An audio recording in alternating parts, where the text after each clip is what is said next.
Welcome everyone to another episode of Pass and Covered, and this is a special one because this is episode 10 of the whole podcast. So Pass and Covered is essentially a podcast where we're currently going through untraditional, uncharted paths into technology of how everyone has found their way into the whole world of it itself. And we've got Gretchen Scott with me today, who I literally have started every single episode of the spot, like the whole series of podcasts, with saying my favorite person ever. And it's becoming cliche, and I kind of hate that it's becoming cliche, but it's true. And it's a cliche because it's a true reason, right? But you are literally one of my favorite people, and she has to run Women Who Code, and there's so much more about her, and I will let her introduce herself. Oh my gosh, thank you for having me. And likewise, you're one of my favorite people in technology. And I think what you said there just is true. There are so many wonderful people in this industry. It's hard to pick a favorite at the moment. But to introduce myself, I don't know. I'm a technologist. I currently work for Cloudflare, but I get to do all these wonderful, amazing things on the side, including run Women Who Code with Akansha and Gwenny. I'm also a mother. I'm also an avid and yet useless martial arts attemptee. And that's pretty much me in a nutshell. I like it. It's a really like a wholesome shell there as well. I'm not gonna lie. I'm like, it's perfect. So just to set the context, oh God, I remember the first time I actually met you was one of the Women Who Code events. I think it's at ThoughtWorks or something, like an event that we'd put on, and you'd come in with this like, oh, it was like the most beautiful jacket I've ever seen. And it was like a patchwork jacket, I think, that you made yourself. And I was just like, who is this person? I don't understand what is going on. That was a great event. That was back when, gosh, it feels like a different lifetime. Women Who Code was being reinvigorated in Melbourne by a fabulous team. You and Goodo were like bringing it back. And I turned up in my homemade coat, which homemade makes it sound rough and ready, but it is this spectacularly glamorous Italian wool fabric that cost more than an already made coat that I decided I needed to turn into something that I could wear every day. And I'm really happy with it. I don't often like my sewing creations. That's one of my favorites. But true to form, I never quite finished it because my sewing machine wouldn't go through the fabric to do the buttonholes I needed. So I just sewed the buttons on the outside, and it doesn't actually do up, but it still looks great. It looks, I'm gonna try and find a photo and I'll put it in here. It genuinely is one of the best things I've ever seen. I was so cozy. Oh, but yeah, that was like my first introduction to Gretch, and that whole night was so good. And it was just like, we got on so well from the start. And it was just such a banterful night. And we're like, yes, this is going to end really, really well. So we kind of started there, but I know for a fact you've had, and I mean, even since then, I think that was 20, I want to say 18, 19, maybe 20. Sometime in those years in between there, who knows what time it is anymore with lockdowns. That's when we met, right? And even then I've seen you have like multiple different career changes / pivots or like different jobs and stuff. So, and I knew before that you had a bunch of them. So I'm like, you are like the ideal person to be on here. So let's go all the way back. And I know there's like interesting things back along in like say high school and college things. So I'll leave you talk about whatever you want from there. Yeah, let me spin a yarn. I would say my resume and CV make no sense to anyone whatsoever and would not get through any recruitment AI bot under the sun because they've been so varied and crazy, and they seem disparate. But I think when I look back at it now, everything I've done, if I saw an opportunity and a door opened and it looked to me like really interesting learning and I could experience new things and do something that was meaningful to me at that part of my life, then I walked through the door. And I've got friends who planned their lives out. And for example, I'm going to be a pilot, so I'm going to do aviation training and I'm going to do A, B, C, D and follow that linear path. I've kind of just done the complete opposite of that and accepted all chaos. So if you go way back to high school, I didn't like high school. I loved my friends. I loved the social aspects. I could do the school stuff fine. I just really did not like being there. So I'm going to age myself now, fifth form, which is a year 10 equivalent in Australia, I failed science, and I failed science spectacularly, not on academic grades, but on attendance, which I felt was grossly unfair. I thought if you could pass without going, then probably they should bump your grades up and you should get a better pass rate. But my logic didn't hold because apparently attendance is a hurdle feature of year 10 and you actually had to go. But that kind of set the tone for my year 11, of which I did, I think, a week and a half. And I went, this is not the place for me. This is not where I want to be. I'm not loving it. And my high school principal sobbed as she signed my release form because I was 16. So they couldn't make me go. That was that. I had full rights to choose what I was doing. My poor parents were also shocked and stunned at the time. But I kind of guess I was always a problem solver, because in my mind, going to school was a problem. I didn't want to do it.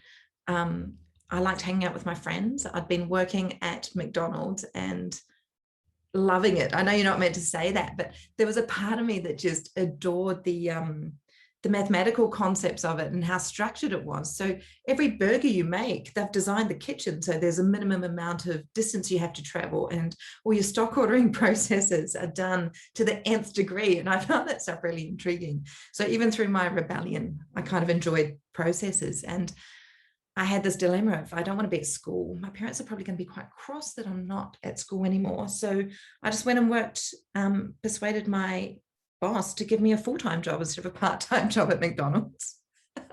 As you do, I was just solving problems. And then went on to go through their management training process, which way back then actually included McDonald's University. Oh my God, that was a thing. That was a thing. And a lot of their qualifications were actually credits towards a university degree. It didn't quite play out that way in New Zealand, because they were like, yeah, I know in theory we should, but no. But fast forward a little bit, I really enjoyed that. And then I became pregnant. I had my first child at 19 and took maternity leave and went, yeah, McDonald's is kind of fun, but it's not going to be my forever kind of job. I've got other stuff to do. And New Zealand has structures that are not, you don't have to jump through a lot of hoops to get things done. And you could go to university on the basis of being 20. So my 20th birthday rolled around and I filled out the enrollment forms, and they wrote back and said, is there any other enrollment category you can tick than this one? I was like, nope, none of them, because I didn't finish high school and I didn't have, enough work experience or life experience. And I asked them what the problem, like, that's a category. You say I can enroll based on being 20. They go, no, you can, but we discourage it. Like, is there anything else? I was like, no, that's what I want to do.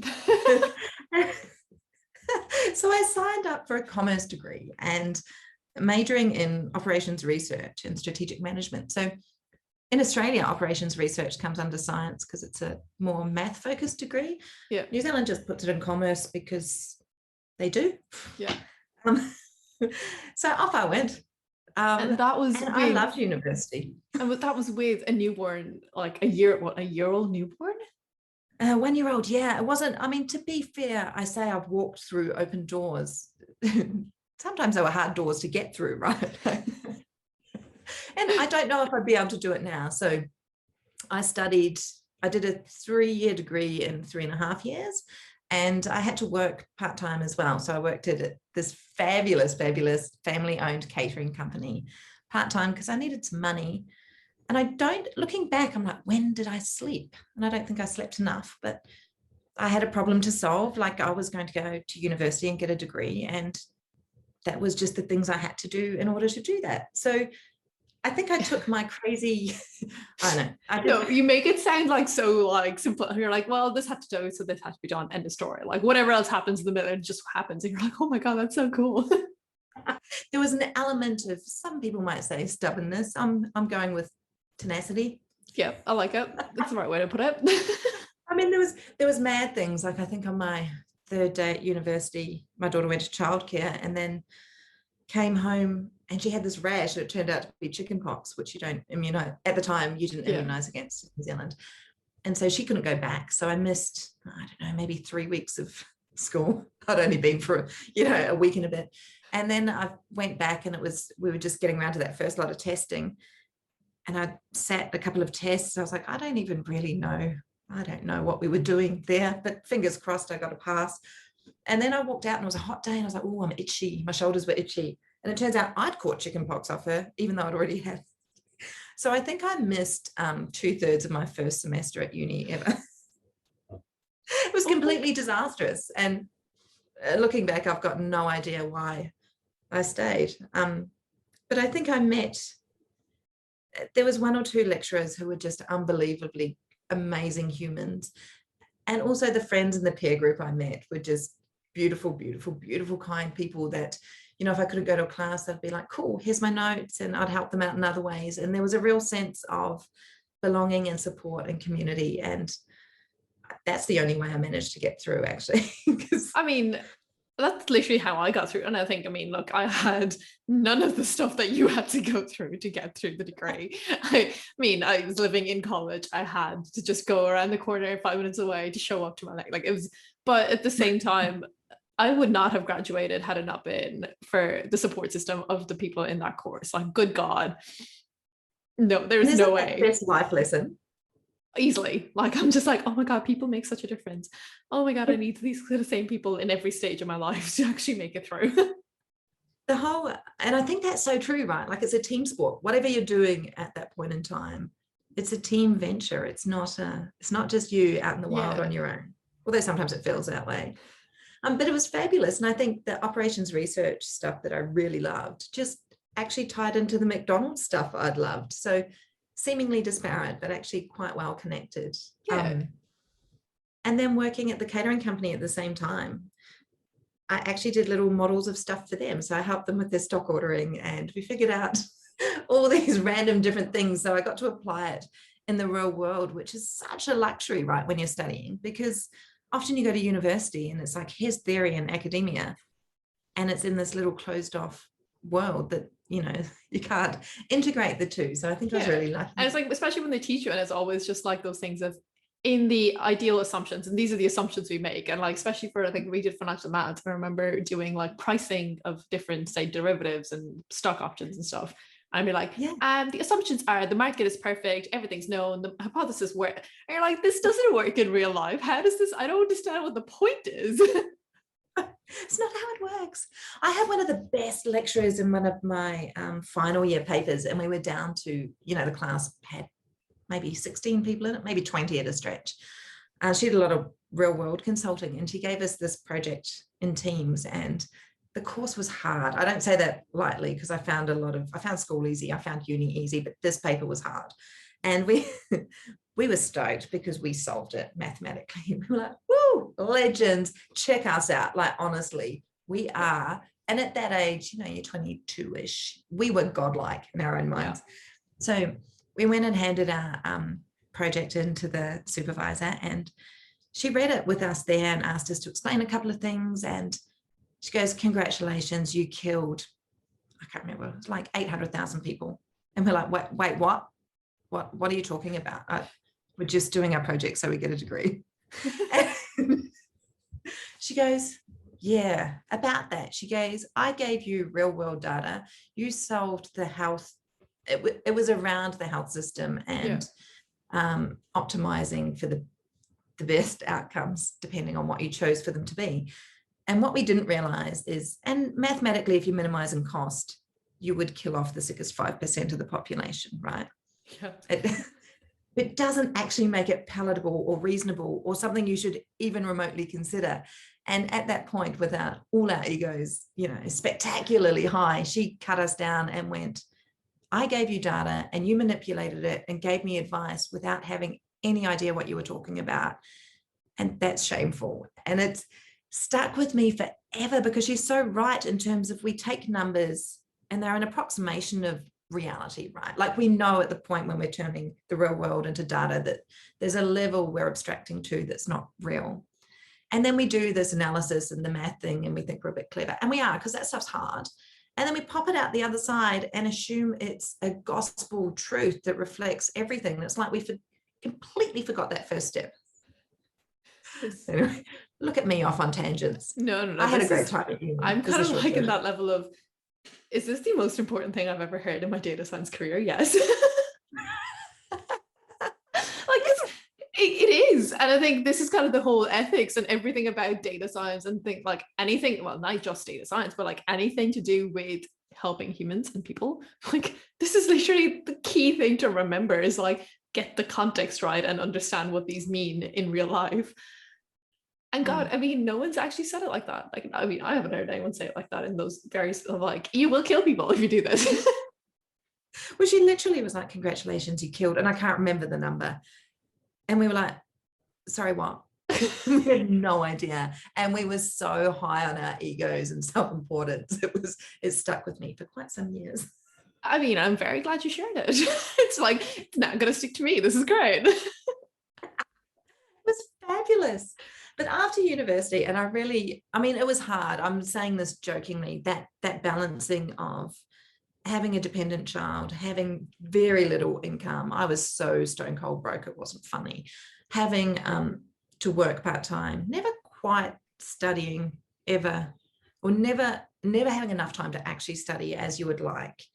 And to be fair, I'm not sure I even would have if I had the time, because I've never learned very well how to do that. Yeah. But it would have been nice to have a bit more space. It actually was a journey of stubbornness. It was stubbornness. I just held on until I got out the other side. But then I got to go out and earn money, and it was this, gosh, that was a relief. But I ended up, and how is this for diversity way back, or inclusion? So I went to the catering company I work for and said, I've finally grown up, I've got a degree, I'm going to go get a real job. And bless them, they turned around and went, what do you think this is? Like, you've got a real job. Like, sorry. And I go, yeah, but I want to earn real money. I'm an adult. So I'm going to pay back my student debt. And they go, why don't you just work for us full time then? And I was like, yeah, I don't think I can do full time. I've got a 5-year-old. And they go, cool, work 9 till 3. And I was like, yeah, that works. I will definitely do that. So this is 15 years ago. Flexibility was being offered in the workplace in New Zealand, and it was beautiful. And they let me make the job I wanted out of what was there, and the hours work out of what was there. I was just given, this is your remit of tasks we want you to accomplish. Go forth and accomplish them. We don't care if you do it here or, in your backyard, or like it was flexible working 15 years ago. And we seem to have forgotten that somewhere along the way. And we had the best time. We used to do all the luxury brands catering. We did 6-figure wedding receptions. We had fun, so much fun in hospitality. But then I decided I would grow up a little bit, and I moved up to the North Island. And I don't know how this happened, actually. Well, I moved with my partner because his job changed and he needed to move to that town. And then we got there and they go, oh, we're just pushing back your start date 3 months. And we're like, sorry, what? You what?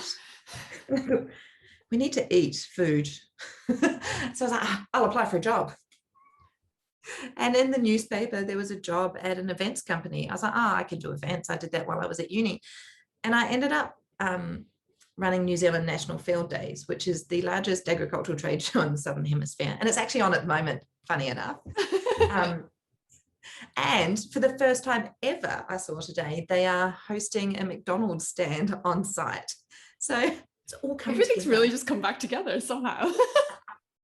It's like the circle of life almost.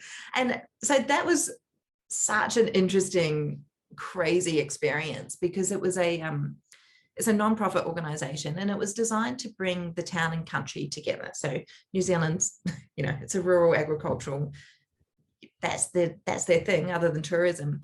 And it was about bringing the groups of people together and having respect and having fun. And it's kind of like a 3-day party, really, but it's on 54 hectares of land. So it had a whole heap of stands and stalls. Like, you could go and buy a tractor if you wanted, and you would do that. And likewise, you could go and buy fairy floss somewhere as well, and anything in between. Like we had tractor racing, we had wood chopping competitions, we had crop dusting, aeroplanes doing, I don't know what they were doing, it was terrifying. Flying really low is the short version. Just so much fun. So it was a 3-day event that took a year to plan. But I still got to use what I'd learned at university and what I'd learned in catering. And Like I did a lot of modeling of what the land was like, how we could optimize the sites and make the most money out of them. But also most of it was about people and making sure people were doing what we needed and wanted them to do, and influencing them. And I mean, it led into the most wonderful, fun things as well, because it was a huge site. And whilst my event was held once a year and was the flagship site, flagship event, we ran other events throughout the year. And one of them, we actually leased out the entire site to the New Zealand leg of the World Rally Championships.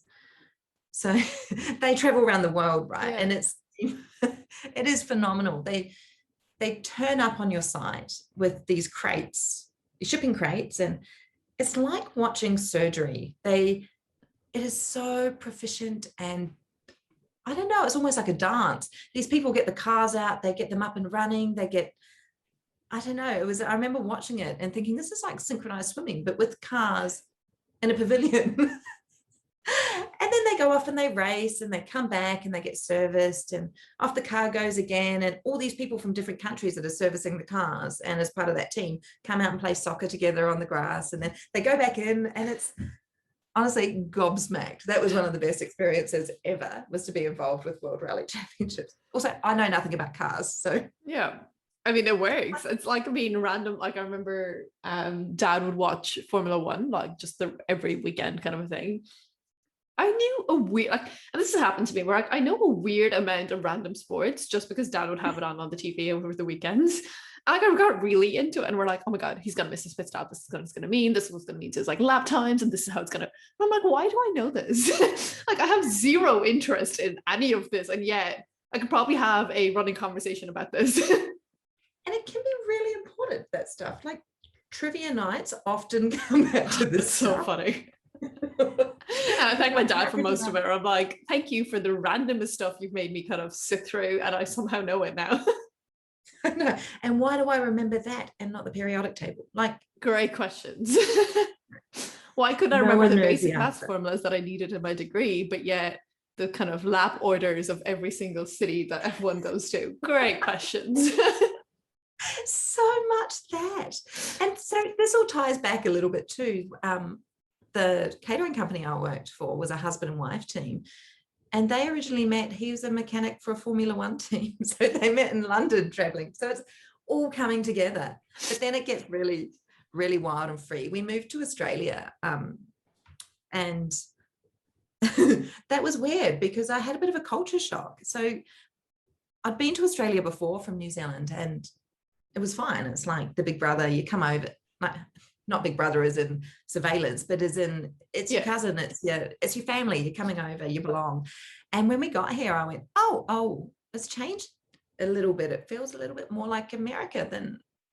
And so it was weird because I didn't expect any culture shock. Like I literally just thought I was moving to another city that was just like home.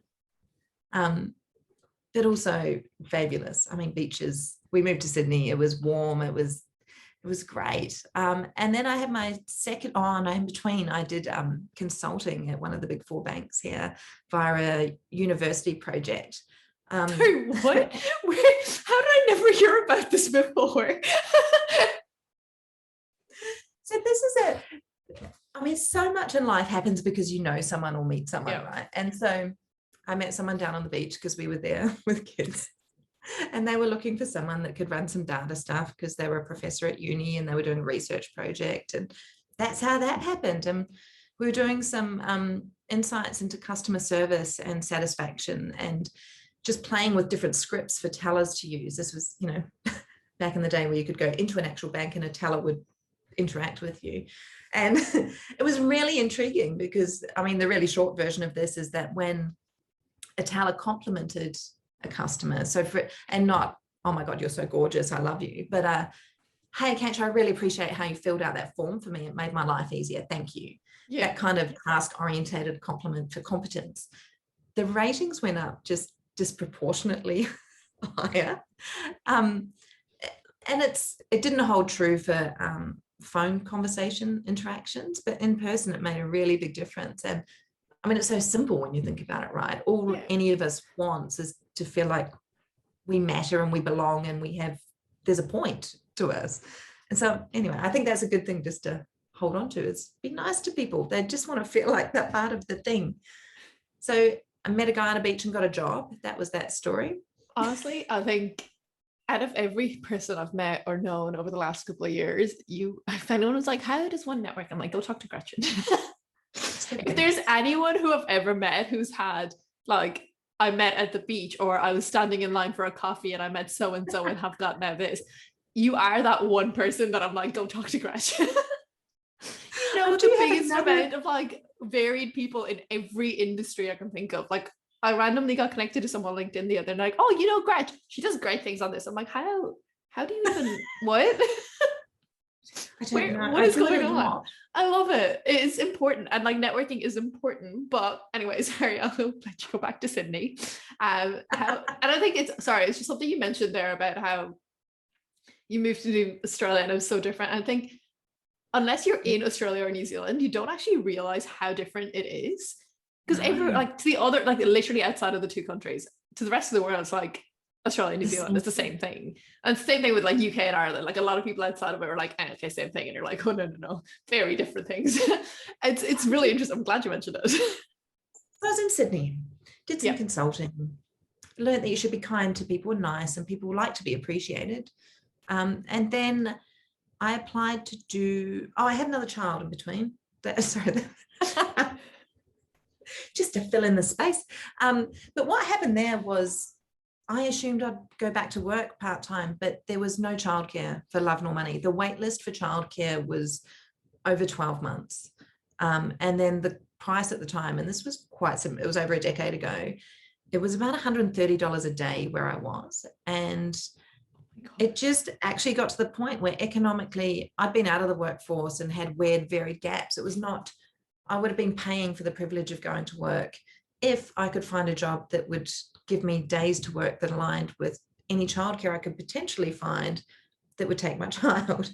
And I could not, I was actually quite keen to do that regardless, because I thought there's merit in just keeping a foot in the door, because it's hard to get back when you've taken time out. And I couldn't make the two things alike. Well, to be fair, I just actually couldn't get childcare. So it didn't matter what the other was. And we had no family or backup for any of the things. And private nannies just, it was just inaccessible in terms of finances. It just made no sense.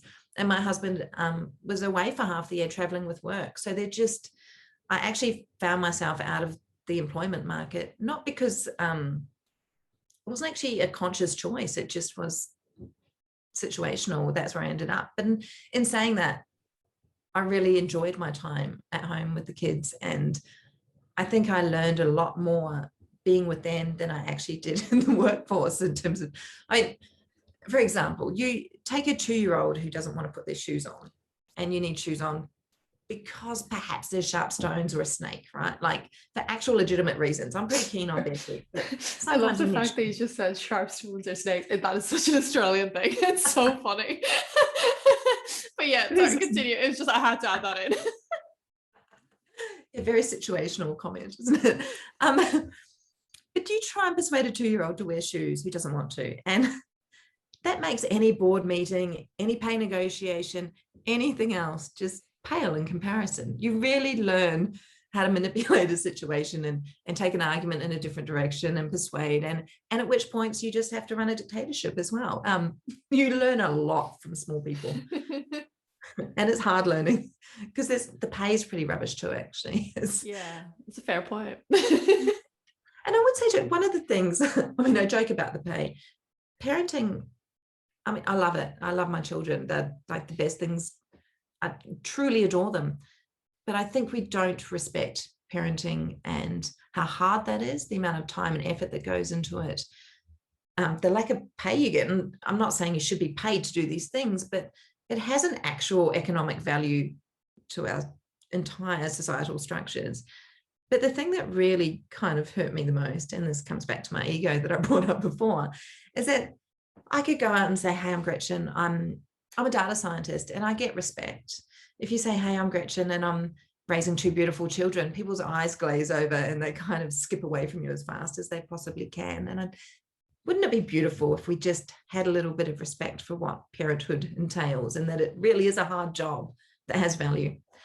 That's I think it's very important. And I remember I've definitely said this on the podcast before, where I'm like, if anyone is looking to transition careers and looking to be like, every single thing you've done will translate to a skill that's transferable, again, go talk to Gretchen. Like I've said this in the podcast before, just so I can't remember who this your skill set. I mean, and I think it was that example. Like I've heard you use that example before, where it's like, negotiating is a key thing that you learn as like a parent, and therefore it is a transferable skill, and not enough people will use that kind of a thing as like, yeah, I got this. I mean, I have the experience in this just by raising kids. So much. You end up time management. I mean, the amount you can get done in a child's napping period is unbelievable. And prioritization, you pick that up pretty fast. I mean, and just stamina. The will to go on, I love it. Let me write your resume. So I kind of found myself in no man's land, really. I was unemployed, and it sucked a bit. But then I applied to do my master's at Melbourne Uni and got offered a full scholarship. So I was like, okay, team, we've lived in one place for a couple of years, time to go again. So yeah, this is my life as well. I'm like, I don't even know. I've lost count of how many cities I've like now moved and lived to. So I'm like, it makes sense. 3 years, I've had enough. Move on. I'm out. I'm done. So we came to Melbourne, and what an amazing city. It's I've met some of the coolest people here, just unreal and welcoming, and the sense of belonging you get in a place like this. I mean, Melbourne is such a mixing pot of culture and people that it doesn't matter who you are, you can be here, and I love that. But from a personal perspective, I found daycare for my son, and I was like, whoa, this is unreal. And it was way cheaper. I think it was still about $100 a day, but still a lot cheaper. And so off I went to university, and I was lucky enough to come across, there was about 3 professors in running the program, and one of them was just this amazing human. And so what happened on the side is my son very much despised daycare, to the point, I mean, you could frame it as he got kicked out. They used to, I don't know who's had experience with childcare here, but they never ring you to pick up your child unless they're sick with something contagious. Like, they do not ring you to come and get your child. They want your kid there. They want you to pay. Like, that's kind of how it works. But they would ring. He hated it. It really didn't work for him. And so about a term in, I was talking to one of the professors and said, I'm not sure if I can do this. And I've shown I'm a bit stubborn, but he's not okay at childcare. And the professor goes, yeah. He goes, I used to work in the corporate world doing optimization modeling. He goes, I made a lot of money. Like, you can make a serious income on it. And he goes, and I realized that it was not good for me because I was just making money and it had no purpose. He goes, so I've come back to teaching, because he used to teach a little bit before he went out in the corporate world. And he goes, and I earn about 1/8 of the money. He goes, and I am so much happier. And I was like, I was asking about me, not you. Cool story. And he goes, yeah, what I'm trying to tell you is there is more to life. And he goes, you are clearly a person that likes being around people, or you wouldn't have managed to come and have a conversation with me. And I'm kind of stereotyping the people I was with in this course. But he goes, I think if you finish this master's qualification, then you're setting yourself up to be in a room with a computer and write a lot of maths. And he goes, and you'll probably get some joy out of it. He goes, but I reckon you'll probably miss people. And he goes, I'm not telling you what to do, but maybe you should look at something else, like hanging out with your kids. I was like, huh. Anyway, so that was a very short version of what was a heartbreaking decision in my life. And I left uni and my full scholarship, which, I mean, now I look back and I go, it's not that big a deal. It was the right choice. And it wholeheartedly was the right choice to make. But there was a piece of me that went, I was getting back like a sense of identity and a sense of me, and an ability to work and be kind of self-sufficient and economic. And I sobbed for maybe 2 days on and off. I was just like, I'm heartbroken. Like, I know there is no other way to do this. And I'd explored lots of options and I knew it was the right decision, but it just sucked. completely. So after that, I kind of moped for a year. Well, actually, I didn't. I looked at what was going on. I like to pretend I did, with childcare and why the things weren't working, and did a lot of stuff with the kids at home to make sure that they were more okay. And in between, made some friends, did some netball coaching, got myself out in the community more. And one of the women I met through netball, her daughter played with mine, had her 50th birthday maybe, and her husband organized a surprise dinner. So off we go to dinner. And who doesn't love a dinner? Like getting to meet new bit. Like anyway, yeah. I was super excited. I ended up sitting beside this man who's maybe 55. And I was like, "You're really familiar." And he goes, "So are you?" And I was like, "But I've been in Melbourne for like 18 months. So clearly I don't know you." And we're talking about life and history. And he worked at Fonterra. And Fonterra are a dairy company, and they were one of the strategic sponsors of field days back when I was in New Zealand. So it turned out I had met him. And this is where I go back to Gretchen knows everyone and anyone for God knows what reason. And so we're sitting there having a glass of wine, eating this fabulous meal. And I'd said, "What are you up to since then?" Because it'd been a few years. And I said, "Oh, I'm just starting to look for the next kind of adventure, the next thing for me to do. You know, I've been at home with the kids. I'm kind of out of everything."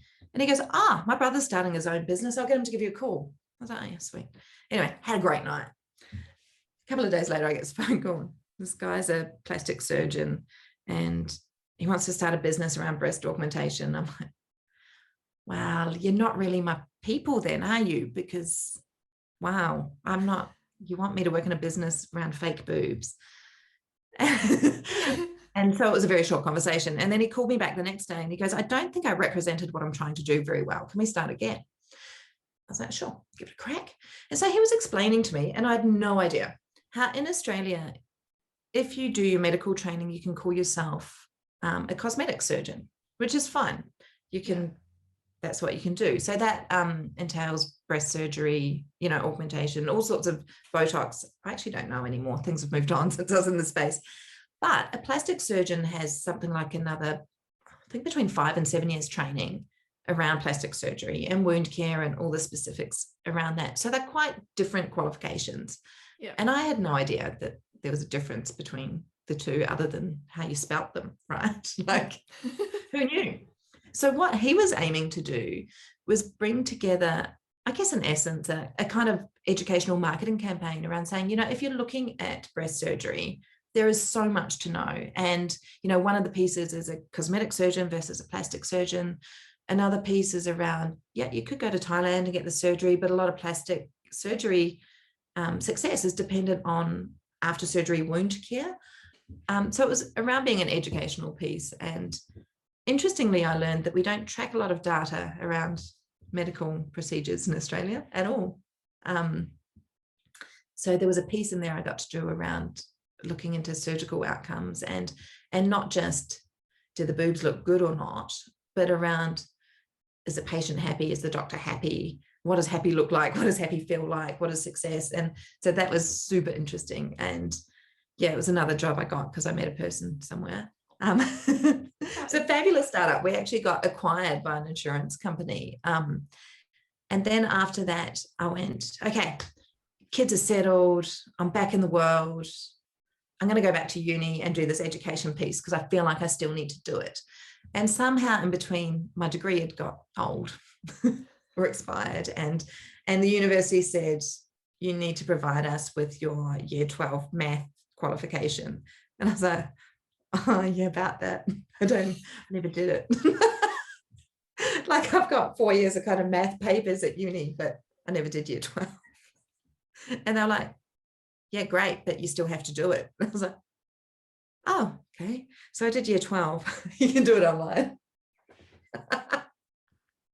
So I did a math paper, and it was a horrible experience actually, because literally they sent you a PDF, you read the PDF, you did some exercises, and then they gave you a test. Like there was no, there wasn't video content, none of it was interactive. It was just a bit rubbish. But I did that in a few weeks, and there were moments throughout it where, you know how you said in your year 12 encounter, there was there was just bits that you had to accept and move on. Yeah. I think I went through some of my degree like that. And when I finally came back and did year 12 maths, I went, oh, yes, that's why that worked. That's happened so much. It's actually disgusting to me, like, especially the last 3 years, where we're like, oh, that thing I just did for the sake of doing because I needed a solution straight away. That's what, Yeah. But also, I mean, it was, if someone had been watching me go through it that often, I would have been humiliated, but it was quite enjoyable too, to go, oh yeah, I got it now. I got it. So I went and did that. And then about that same time, the Formula One mechanic boss of my original catering company passed away, and it threw me. Like, he was one of my special people in my life, and it just literally, I kind of imploded, and I was like, I don't know what I want to do with my life now. This is, wow. And I kind of just spun around in circles for a bit. And I thought, I like maths, but I like creative stuff. Like, I like sewing. I'll make a coat. I don't know what else. I'm currently in the process of making an electronic ball gown. So there's that. I'll let you know how it goes. But it threw me, and I was like, okay, so I need to find something that aligns with a bit of creativity and a bit of maths. And bless the internet for listening to me. They started sending me ads for web development boot camps. And the one time the algorithms have done you justice, I was like, yes. They did it good. So I applied for one, and they sent me back an email, and I had to click on the link, and the link was broken. And this kind of represents where my head was at. I was like, well, that's a bit rubbish, and deleted the email. And then I got an ad pushed for a different boot camp, and I was like, that starts on Monday. This was on a Thursday night. So I clicked the thing, filled out the form, and signed up to a 6-month full-time boot camp while I had 2 kids and a husband who was away half the year in a city with no family. And very little pre-research into anything. Like, literally, it was on a whim, and it was horrific. I got bashed every day with new content.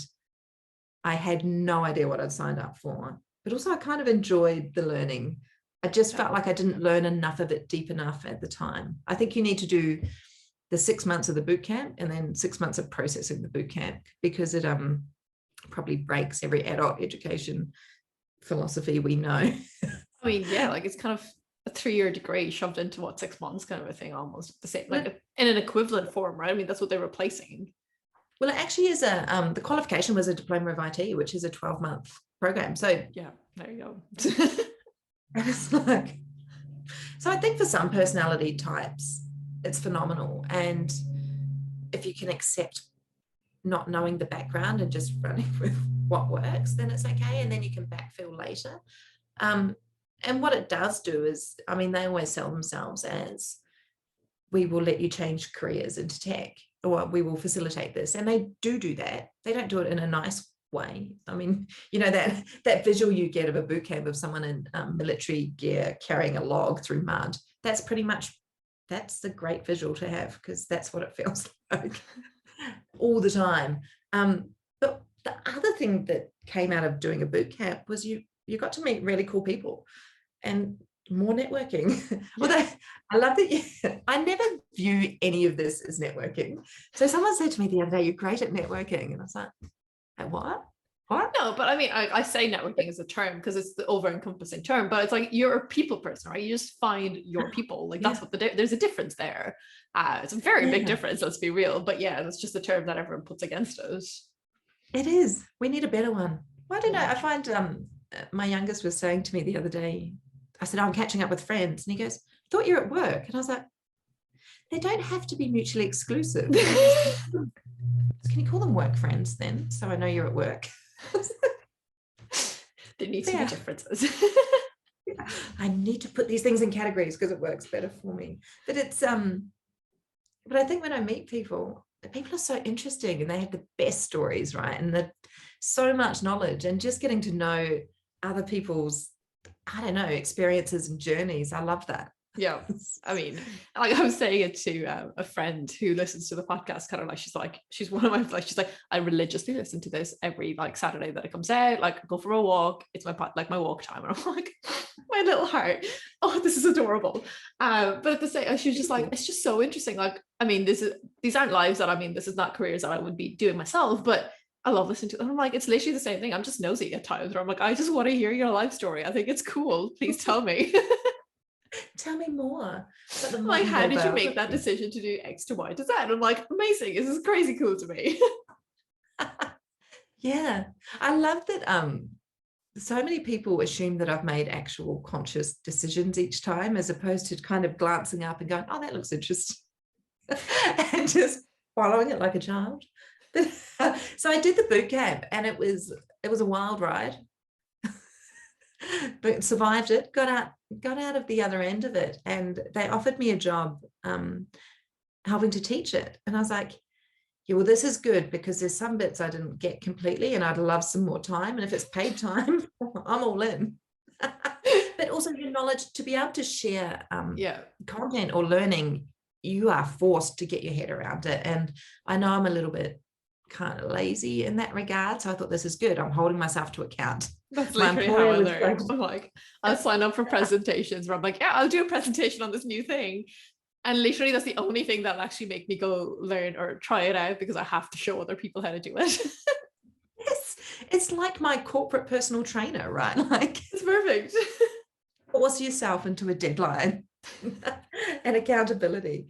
And that was cool. I got to carry on meeting amazing people, and then kind of accidentally got into a more business development role because I caught up with some friends of some friends, and they were talking about how at their work they were looking at and being really upset and heartbroken around another corporate restructure, and how that meant they were going to have to make people redundant, and that just heartbreaking.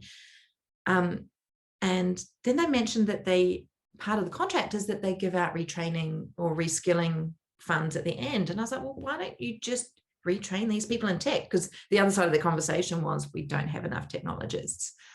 So we had a great conversation around, oh my gosh, imagine if these people who know where the storeroom key is, know what happens on Tuesdays, know where to go for the lunch, like that, understand your organization, and then reskilled and upskilled and sideways skilled into the places you need them to be. Yeah. We can only be winning, right? And it's kind of cost neutral with payouts. So that was my movement into sales.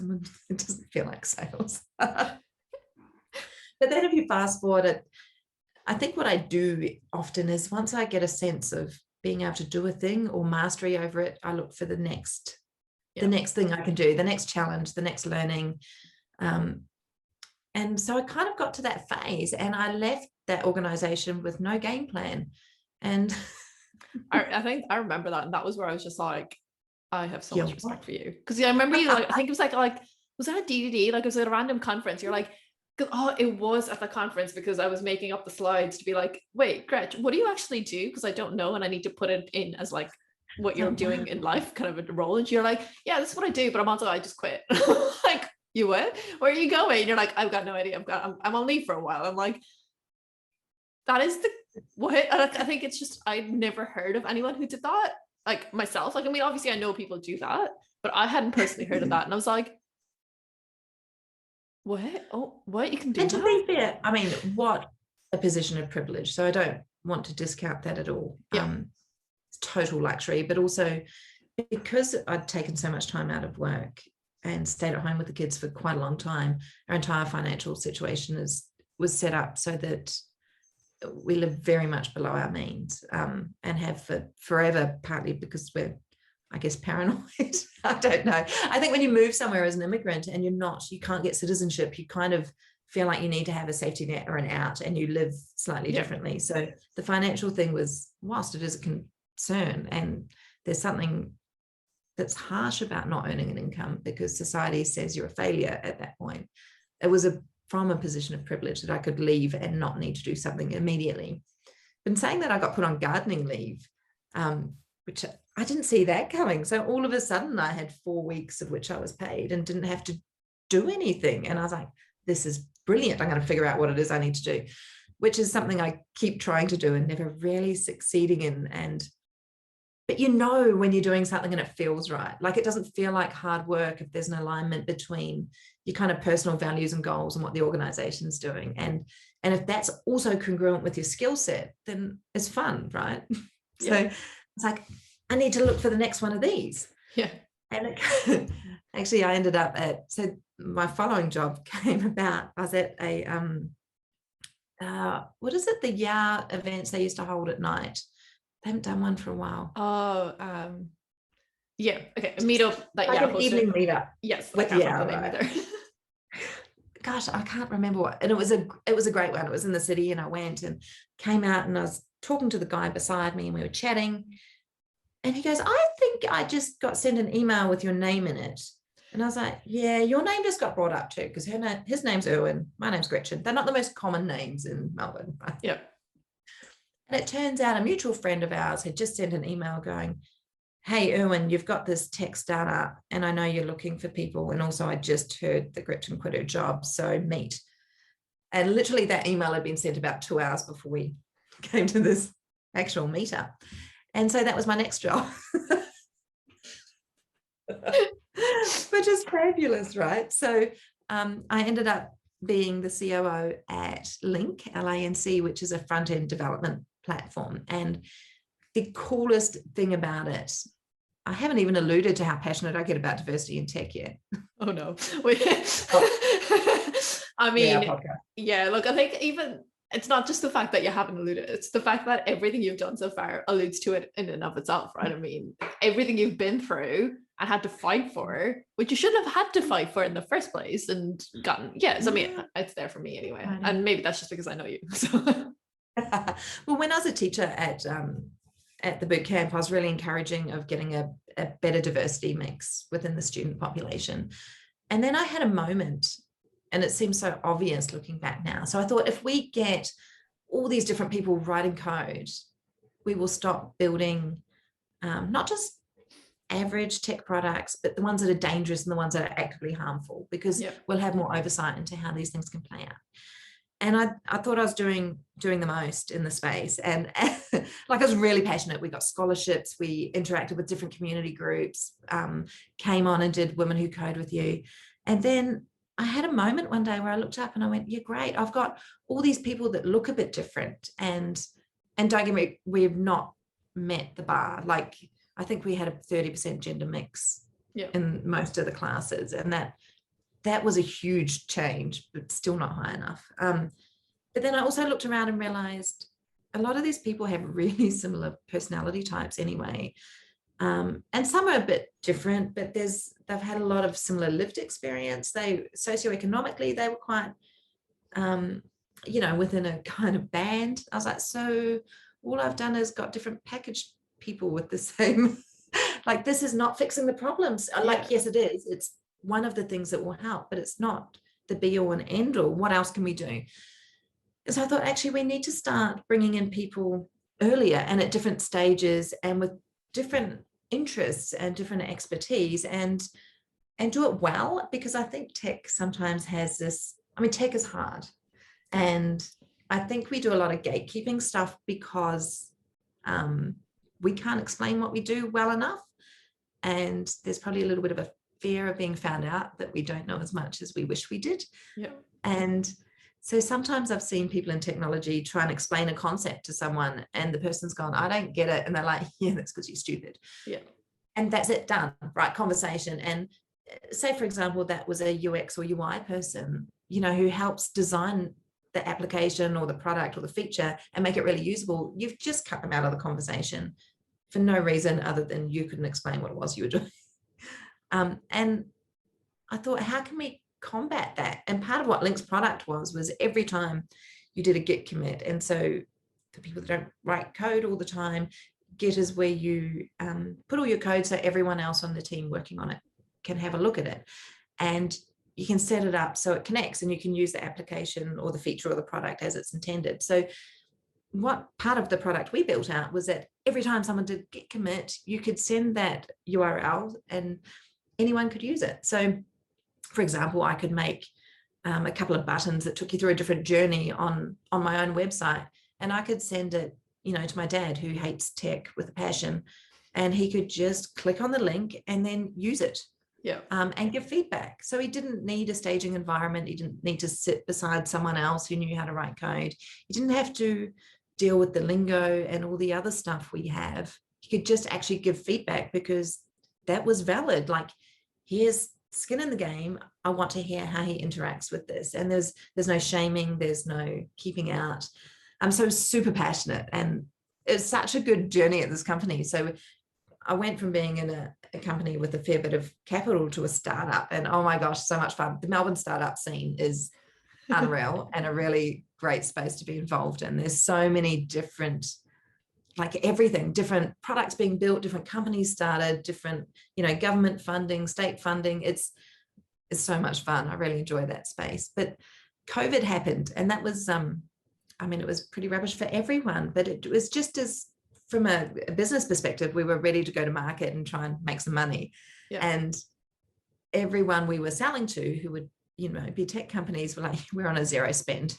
Like, your product's cool and I really want to use it, but we'll just use the free tier and we're on a zero spend. Sorry.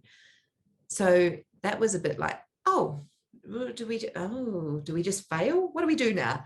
And we had a crazy cool team, like a crazy cool team of 4 of us that grew to 5. But we came around to going, okay, we've got enough runway to last for quite some time if we're clever. Let's knuckle down and actually make the product even better. Because I think sometimes in tech we do this, if it's hard to onboard your stuff, then it must be a cool tech product. Like, it's got to be good if there's road bumps to get over, because you've proven how good you are at tech and that you belong here and you're awesome. We're like, let's not do that. Let's just go, you should be able to get it set up without thinking. And so I spent time doing that, which was, radical. And then we're ready to go to market again. We're like, cool, small company, don't have much money. How are we going to get the most reach for nothing? And we thought, let's hang out with the big kids that are doing great stuff in the tech space. And our product works really well with Cloudflare workers, which is a phenomenal product in itself. And so our CTO was like, hey, I've got this blog post. What do you think? And Cloudflare went, yeah, cool, great blog. Yeah, let's share that. And also, should we acquire you? And we went, yes, you shall. So that was how that played out. So late last year, we were acquired by Cloudflare, and the team moved over in all different roles. And it's been super interesting just to go from a team of 5 to a team of 2,000. And it's such a journey. So I'm in a community role there, which is heaps of fun. It fits right in with everything we do. Personality time. And we're doing great things. I got to interview you on TV. So Cloudflare has their own TV channel. And so we've been doing work around showing what technologists look like and how they got to be where they are. Not as interesting as yours, because I have tiny time slots and you're getting people with cool stories. I've listened to some of your episodes and it's like, oh my God, cool. That is so interesting.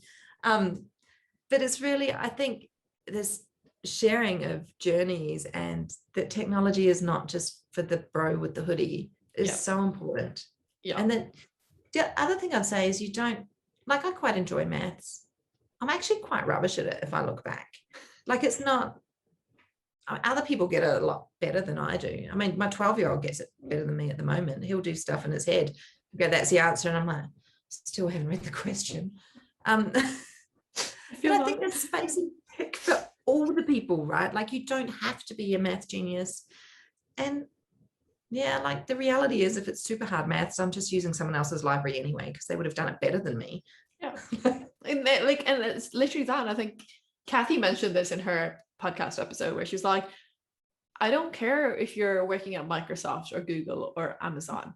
That doesn't mean, that's not the only qualifier for working in tech. If you are working in a store using a program to put your data in, you are working in tech.